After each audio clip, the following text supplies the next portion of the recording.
This presentation is merely a brief overview of the topics covered in the chapter and should not be considered a substitute for reading the chapter. This chapter covers income and expenses, assets, debt and equity, and income and risk.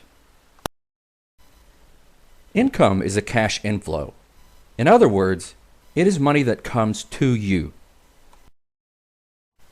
There are three ways to earn income: selling labor, which means working; selling capital, which is investing; and renting capital, which is lending to gain interest income.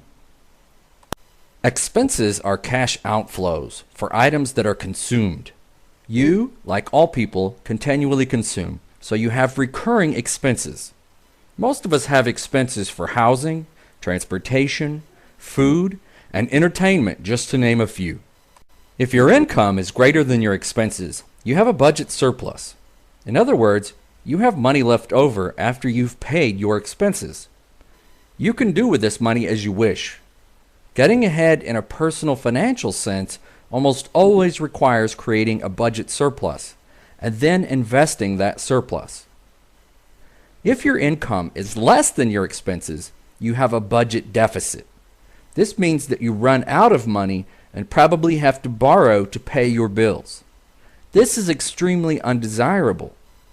Possible solutions to turning a budget deficit into a surplus are to increase your income, maybe by getting a second job, and/or cut your expenses. An asset is any item with economic value that can be converted to cash. Assets are resources that can be used to create income or reduce expenses and to store value.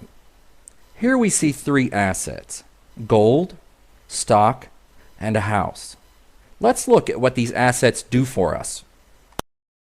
While there are some generalizations here and it is possible to find exceptions, it is most likely that one invests in gold to store wealth and potentially increase income by buying low and selling high. Stock is usually held for the same reasons. A home may reduce our expenses over the long term when compared to renting, and it typically stores wealth fairly well. Most of us are probably all too familiar with debt. Technically, debt means renting someone else's money for a period of time. We usually call this renting borrowing. While debt, such as credit card debt, that carries high interest rates and is used for unnecessary items is bad, some debt, like student loans, which allow us to get an education we might otherwise not have been able to obtain, is good. Equity represents ownership. Let's pretend that you want to buy a vacation cottage and you have saved $100,000 for such a purpose. You find the perfect cottage, but it costs $150,000. Instead of saving up the extra $50,000 or borrowing it, you decide to approach a friend who will put up $50,000 to buy part of the cottage. You spend $100,000 and your friend spends $50,000. So you have 2/3 ownership and your friend has 1/3 ownership. These ownership stakes represent equity. Now let's look at another way you could have bought the cottage. You could have borrowed $50,000 from the bank. Of course, you would have to pay the money back plus interest, so it would cost you more than $50,000 over time, but you would own 100% of the cottage and not have to share it with your friend. Finally, let's turn our attention to risk. We must not put all of our focus on getting more of what we want. We must also focus on protecting what we have. Most of us have two sources of income: labor and investment. Those sources of income are at risk.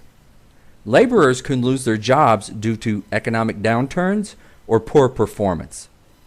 They can also have accidents or illness that causes them to be unable to work, so selling their labor is no longer an option. With investments, we know that not all of them pan out. Sometimes we pick winners, and sometimes we pick losers. How can we minimize the risk to our income sources? Diversifying or spreading our risk is probably the best way. By not putting all of our eggs in any one basket, we minimize the risk to significant sources of our income. We diversify our labor by learning as many skills as possible instead of just being really good at one thing. We can also sell our labor to more than one employer, or perhaps start our own small business on the side. In investing, we can spread our risk by diversifying our portfolio so that it includes stocks, bonds, mutual funds, real estate, and other investments. Taking these steps can help minimize our risk and make us sleep better at night. That concludes this presentation. I hope you enjoy reading the chapter. After 55 years of study, thousands of books, a handful of incredible mentors, and a half a century of experience, there are 4 classics I stick with to continually progress my life and our business. Think and Grow Rich, The Science of Getting Rich, You Were Born Rich, and Your Invisible Power. These are the classics of personal development, and they can dramatically improve and expand each and every aspect of your life. Join Sandy Gallagher and me April the 1st, 2nd, and 3rd as we dive into the depth of these 4 classics in one weekend, designed to take your life to the next level. If you want more money, better relationships, increased health, and more fulfillment than you've ever dreamed of, this is a must-attend, mind-expanding weekend.